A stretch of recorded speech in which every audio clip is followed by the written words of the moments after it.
नमस्कार, मैं हूं ऐश्वर्या कपूर और आप देख रहे हैं मेरे साथ पूछता है भारत। और पूछता है भारत की शुरुआत हर बार की तरह करते हैं ऐश्वर्या के एजेंडा से। एजेंडा में बात रूस और यूक्रेन के महायुद्ध की। महायुद्ध का आज 27वां दिन है। रूस और यूक्रेन के बीच जंग जारी है। मौत का तांडव जारी है। एक तरफ रूस की चढ़ाई रुक नहीं रही तो दूसरी तरफ यूक्रेन भी अपनी हट पर डटा हुआ है। और वेस्ट यानी पश्चिम यानी अमेरिका यानी नाटो तय नहीं कर पा रहा कि उसे यूक्रेन की मदद के लिए जमीन पर उतरना चाहिए या नहीं। इस सब का नतीजा है तबाही जारी है। शहर बर्बाद हो रहे हैं, सड़कें कब्रिस्तान में बदल रही हैं। लोग अपने अपने घरों के बेसमेंट में छिपकर बैठे हैं, छिपकर रेस्क्यू के लिए नहीं, मौत के इंतजार में। सुनने में ड्रामेटिक लगता है ना, लगता है भैया किसी पिक्चर की स्क्रिप्ट है, ड्रामा हो रहा है, लेकिन यह हकीकत है दर्शकों, यह हकीकत है। तस्वीरें दिखाएंगे आपको, तस्वीर दिखाएंगे। ये देखिए, ये वो बेसमेंट की तस्वीरें हैं जहां पे लोग बैठे थे। खार्किव की एक मॉल की तस्वीर है, वो अगर आप चलाएं डायरेक्टर साहब। खार्किव के मॉल में लोग इंतजार कर रहे थे।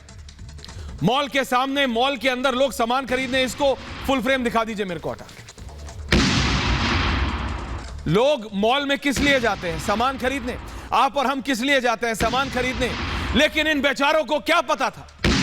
इन बेचारों को क्या पता था कि वो मौत की शॉपिंग कर रहे हैं। जी हां, मौत की शॉपिंग। सुनने में कैसा लगता है ना, सुनने में कैसा लगता है, समझ नहीं आता हो क्या रहा है। ये मॉल में खड़े हैं, अचानक ब्लास्ट हो जाता है। वो तस्वीर देखिए, ऐसे जैसे बिजली बम भी लोग दिवाली पे इतना पास नहीं फोड़ते, वहां असली बम फट रहे हैं। बम, ग्रेनेड, मिसाइल फट रहे हैं। सोच से परे। इससे एक सवाल उठ खड़ा होता है जो हमारा अगला है कि क्या यूक्रेन यूरोप का सीरिया बन गया है? शहर शहर मौत का तांडव मच रहा है। यूक्रेन में महातबाही मच रही है, तबाही मची हुई।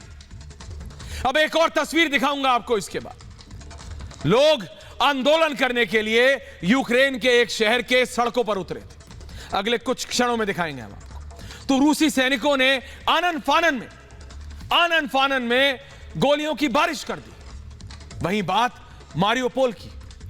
ये देखिए, ये एक तस्वीर है। ये बहुत खुशहाल शहर था, लेकिन आज लोग नर्क से तुलना करने लगे हैं मारियोपोल की।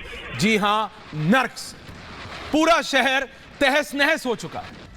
लोगों के पास छिपने तक की जगह नहीं बची है, छिपने तक की जगह नहीं बची है। ये देखिए आप, ये हमारी टीम ने दिखाने की कोशिश की है आपको कि मारियोपोल ऐसा था। बिल्डिंगें खड़ी थी, सड़कें थी, फिर आए इस तरफ। आज क्या हालत है मारियोपोल की।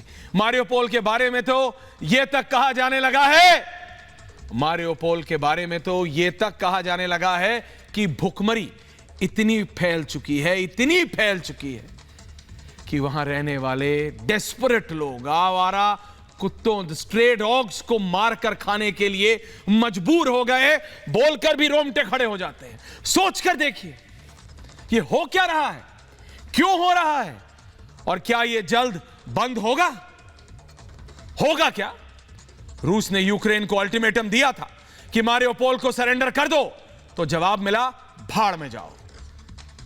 तो रूस ने अपने स्टाइल में जवाब दिया, तबाही और बढ़ा दी उसने। देखिए ये तस्वीर, खासकर कीव में मल्टीपल ब्लास्ट हो रहे हैं, मिसाइल अटैक्स हो रहे हैं, और न जाने क्या क्या, कहां लोग मर रहे हैं। यह असलियत है दर्शकों। तबाही बढ़ती जा रही है। समय है इसको रोकने का, किसी भी हाल में रोकने का, किसी भी कीमत पर रोकने का। लेकिन हो क्या रहा है?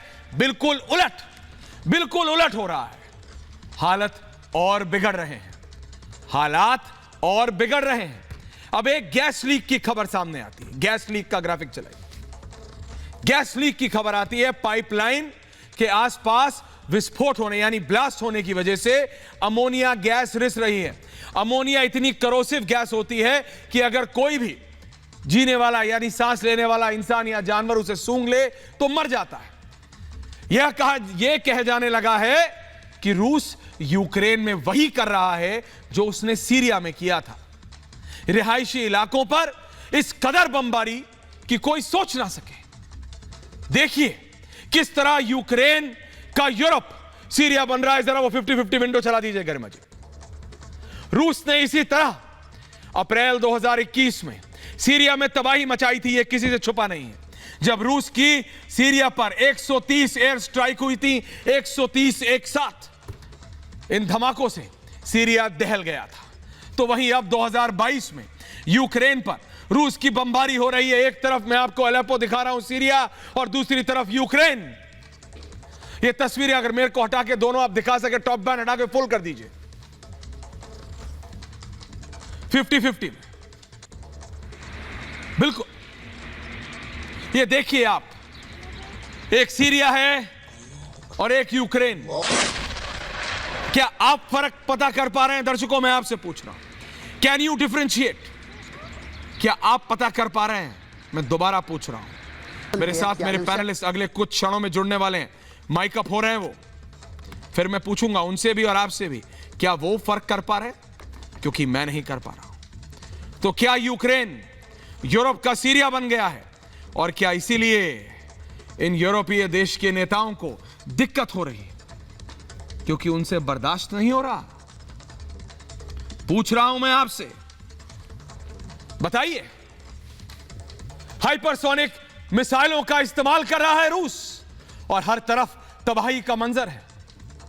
हम आपको बताते हैं कि अमोनिया गैस का यह लीक यूक्रेन के लिए कितना घातक हो सकता है।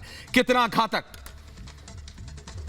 6th and 7th, छठा और सातवां, कितना घातक हो सकता है अमोनिया गैस, जरा समझिए। मेरे साथ जनरल दयाल आ गया, मैं आऊंगा उनके पास अगले कुछ ही क्षणों में। सिर्फ ये जानकारी दे रहा हूं सर, उधर जनरल प्रसाद भी जुड़ रहे हैं। यूक्रेन के केमिकल प्लांट पर एयर स्ट्राइक के हमले के बाद, ये देखिए दर्शकों, प्लांट से अमोनिया का रिसाव, अमोनिया गैस का रिसाव 5 किलोमीटर के दायरे तक ये रिसाव हुआ, यानी गैस लीक हुआ। ये बेहद जानलेवा होता है। ये मुझे बताने की जरूरत है, नहीं पता है, 10वीं क्लास में पढ़ाया जाता है।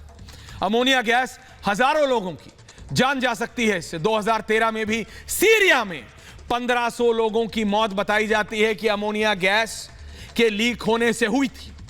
यह बेहद खतरनाक होती है, करोसिव गैस होती है, सांस लेने पर शरीर के अंदर चली जाती है। And then what it does to lungs, फेफड़ों के साथ जो करती है वो भयावह होता है। सांस न ले पाने के कारण दर्दनाक मौत होती है। इतना ही नहीं, यूक्रेन लगातार रूस पर रासायनिक हथियारों के इस्तेमाल का आरोप लगा रहा है, लेकिन काउंटर रशिया करता है कि यूक्रेन तुम बना रहे हो अमेरिका के बायो लैब्स में अपना। इस तरह ये आरोप प्रत्यारोप चल रहे हैं, लेकिन अमोनिया गैस के लीक होने के तथ्य अब सामने आने लगे हैं। अब यूक्रेन ने दावा किया है कि रूस अपनी ओर से पूर्वी लुहांस्क और पोपांसा शहर में व्हाइट फास्फोरस बम का इस्तेमाल भी कर रहा है।